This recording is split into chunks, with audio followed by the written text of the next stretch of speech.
Ahojte, slniečko je vonku, traktory tiež, poďme rovno na 8. epizódu. A ako vždy začíname pekne z hurta. Marek nám poslal svoj John Deere 8R410 s čiernymi diskami, ktoré olemoval zelenou. Nádherná kombinácia, 10 z 10. Máme tu traktor z kategórie ako nový. Vojta nám poslal svoj Zetor 6911. Nádherná práca, 10 z 10. Tomáš nám poslal svoj John Deere 5720, na ktorom má už najazdených 9000 motohodín.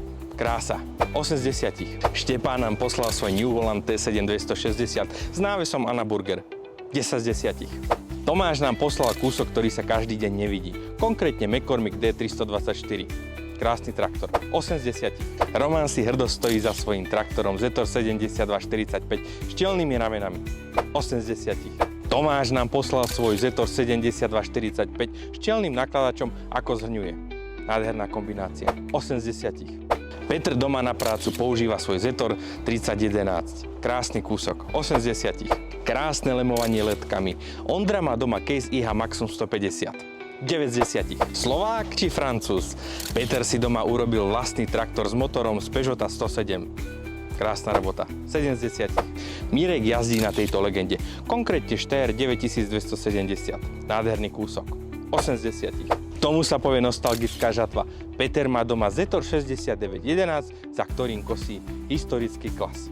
8 z 10. Milan nám poslal svoj Zetor 6911, pozor, s třebonským nakladačem. 8 z 10. Matej má doma Zetor 7245 v nádhernej tmavo-zelenej farbe. Veľmi mu to pristane. 8 z 10. Marek má doma Zetor 3045 s originál predným náhonom z roku 1968 a má na ňom najazdených 1380 motohodín.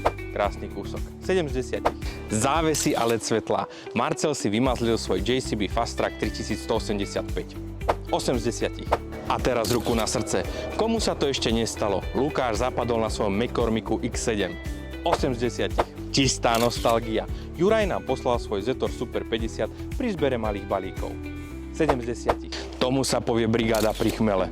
Honza nám poslal svoj Massey Ferguson 4707 a John Deere 5050. 8 z 10. Treba si pomáhať.